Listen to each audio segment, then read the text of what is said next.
गाढ़ी खुशबूदार ग्रेवी में डूबे हुए नरम सॉफ्ट जूसी कोफ्ते खाना किसे पसंद नहीं है। तो आज मैं आपसे शेयर करने लगी हूँ बहुत ही आसान कोफ्ते की रेसिपी जिसे बनाना बेहद आसान है। बिस्मिल्लाहिर्रहमानिर्रहीम।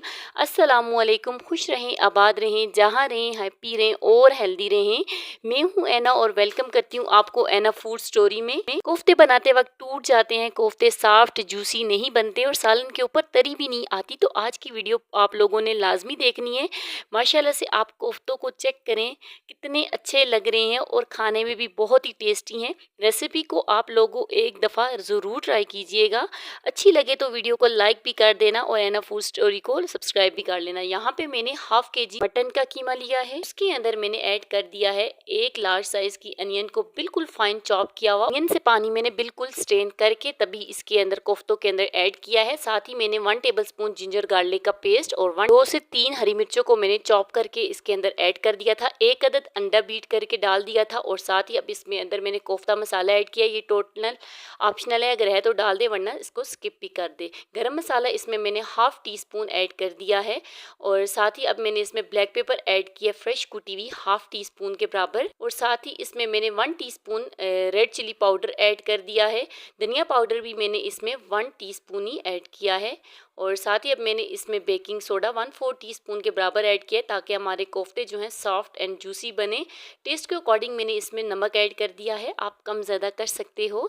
भुना कुटा हुआ मैंने यहाँ पे 3 टेबलस्पून बेसन भी ऐड कर दिया है और साथ ही कोफ्तों को अच्छे से जूसी नरम बनाने के लिए मैंने इसमें 2 टेबलस्पून फ्रेश मलाई यूज़ की है, घर की जमी हुई। आप चाहें तो बाज़ार वाली टेट्रा पैक वाली क्रीम का भी यहाँ पे यूज़ कर सकते हो। इससे आपके कोफ्ते बहुत ही अच्छे जूसी बनेंगे, नरम बनेंगे। अगर क्रीम नहीं है फिर आप इसमें जो है घी वगैरह भी 1 टेबलस्पून के बराबर ऐड कर दो। इन सारे मसालों को अच्छे से मिक्स करके आपने कोफ्ते बना लेने हैं। बहुत ही ज़बरदस्त से ये हमारे कोफ्ते बन के यहाँ पे रेडी हो गए हैं, मैंने बना लिए हैं और मैंने अब इनको फ्राई नहीं करना। आप चाहे तो इस टाइम आप इसको फ्राई कर सकते हो। तो यहाँ पे मैंने अनियन ले ली है 2 मीडियम साइज़ की, जस्ट उनको रफली चॉप कर लिया है और तो मैंने यहाँ पर half cup cooking oil add कर दिया था। आप चाहे तो घी भी डाल सकते हो। अगर ऑयल की क्वांटिटी कम लगी तो हम आगे जाके इसमें और ऑयल ऐड कर देंगे। अब इसमें मैंने साथ में अनियन ऐड कर दी है। इनको मैं लाइट सा फ्राई कर लूँगी प्याज के अंदर। मीडियम टू लो फ्लेम रखनी है, प्याज को जलाना नहीं है, ना ही डार्क ब्राउन करना है। और साथ में मैंने मीडियम साइज़ के 4 टमाटर ले लिए। आपके पास बड़े हैं तो 2 भी इनफ होंगे। तो बस हल्के से इनको भी आपने फ्राई कर लेना है अनियन के साथ ही। और साथ ही यहाँ पे मैंने बादाम ले लिए हैं, हिसाब से जितने भी आप ले सकते हो ले लो। आपके पास, मेरे पास टाइम नहीं था यहाँ पे भिगोने के लिए, मैंने भिगोई भी नहीं है और मैंने इनको छिलका भी रिमूव अभी नहीं किया। आप चाहे तो पहले से भिगो के रख सकते हो और इसका छिलका भी रिमूव करके डाल सकते हो। अदरवाइज़ नहीं टाइम आपके पास तो एज़ इट इज़ ऐसे ही डाल दो, हाफ हैंड फुल के बराबर।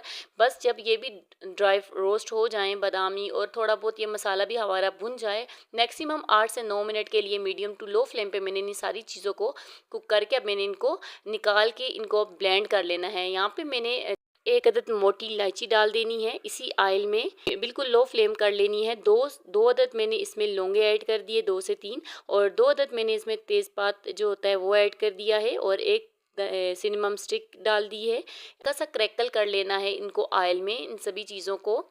ऑयल की क्वांटिटी अब थोड़ी कम हो गई है क्योंकि ऑयल साथ कुछ मसाले के अंदर चला गया है। तो अगर मुझे कम लगा तो मैं आगे जाके इसमें थोड़ा सा ऑयल और ऐड कर दूंगी। ग्रेवी डालने के बाद जो मैंने ब्लेंड करने के लिए निकाली है, तो मैंने 2 टेबलस्पून भर के इसमें जिंजर गार्लिक का पेस्ट ऐड कर दिया है और इसको जस्ट लाइट सा फ्राई कर लूँगी अच्छे से। जब ये फ्राई हो जाएगा तो ये जो पेस्ट मैंने बादाम, अनियन और टमाटर का था, इसको फाइन कंसिस्टेंसी मैंने अच्छे से पीस लिया था, वह भी मैंने इसके अंदर ऐड कर दिया है। अच्छे से बुनाई करनी है मसाले की बहुत अच्छे तरीके से। और कोफ्तों में मतलब इस तरह की जो डिश होती है, आपने ऑयल की क्वांटिटी ज़्यादा ही रखनी है, तभी आपके सालन में अच्छा सा कलर आएगा और तरी भी ऊपर एक रहेगी। और साथ में मैंने इसमें 1 teaspoon red chilli powder add कर दिया है, 1 टीस्पून धनिया पाउडर भी ऐड कर दिया इसके अंदर और साथ में इसमें मैंने गरम मसाला 1/4 टीस्पून के बराबर ऐड कर दिया क्योंकि कुछ मैंने कोफ्तों के अंदर भी डाला है। और बस 1/4 टीस्पून के बराबर सालन के अंदर भी डाल दिया। और टेस्ट के अकॉर्डिंग नमक कम ज़्यादा कर सकते हो, अपने हिसाब से डालिएगा जितने आप खाना पसंद करते हो। मैंने अब यहाँ पे 1/4 टीस्पून के बराबर हल्दी पाउडर भी इसमें ऐड कर दिया है। घर में मौजूद आपके किचन में जितने भी मसाले होते हैं उन्हीं के साथ मैंने ये आज जो कोफ्ते बनाए हैं। आपको इजीली आप भी अपने घर में इंग्रेडिएंट आपको मिल जाएंगे, अपने किचन से मिल जाएंगे, बना सकते हो। 1/2 टीस्पून मैंने इसमें ग्रीन चिली और ऐड कर दिए। कोफ्तों के अंदर भी मैंने डाली थी चॉप करके, और यहाँ पे भी मैंने 2 हरी मिर्चों को फाइन चॉप करके वो ऐड कर दिया था।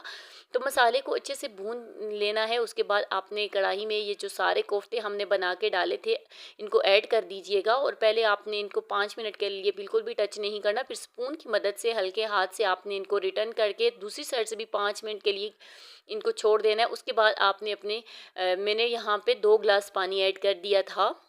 तो फिर यहाँ पे आप अपनी ग्रेवी के हिसाब से, आप जितनी ग्रेवी गाढ़ा खाना पसंद करते हो, लाइट सा खाना, पतला सा खाना पसंद करते हो, ये आप पे डिपेंड करता है। तो यहाँ पे मैंने 15 से 20 मिनट के लिए ढक्कन दे के बिल्कुल दम वाली आंच पे कोफ्तों को कुक किया है। और यहाँ पे मैंने बाज़ार की जो टेट्रा पैक वाली क्रीम होती है 1/2 कप के बराबर, वो इसमें ऐड करके हल्के हाथ से स्पून को चला के यहाँ पे मैंने मीडियम जो फ्लेम में रखी हुई है। तो इसी के साथ अगर आपको मेरी वीडियो अच्छी लगती है तो काइंडली लाइक कर दें, चैनल पे न्यू हो तो सब्सक्राइब कर लो, साथ ही लगे बेल आइकन को ज़रूर आर पर क्लिक करना ताकि इसी तरह की अच्छी अच्छी वीडियो आपको देखने को मिलती रहे। 5 मिनट के लिए अब इसको मैं दम वाली आंच पे बिल ढक्कन दे के रख दूँगी। उसके बाद इसको मैं अच्छे से ठंडा करूँगी। इसकी तरीका राज यही है, जब कोफ्ते अच्छे से कुकड हो जाएं तो इसको फ्लेम से उतार के 5 मिनट के लिए ढक्कन दे के छोड़ो तो एकदम से अच्छी से तरी आ जाएगी। क्योंकि इसमें मैंने फ्रेश क्रीम भी ऐड की थी, उसकी वजह से भी इसमें अच्छी से तरी आ गई थी। मुझे यहाँ पे ऑयल 1/2 कप ही यूज़ मैंने किया था, ज़्यादा डालने की ज़रूरत नहीं पड़ी। बहुत ही टेस्टी, बहुत ही नरम जूसी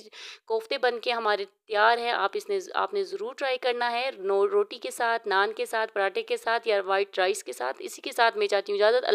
अल्लाह हाफिज़।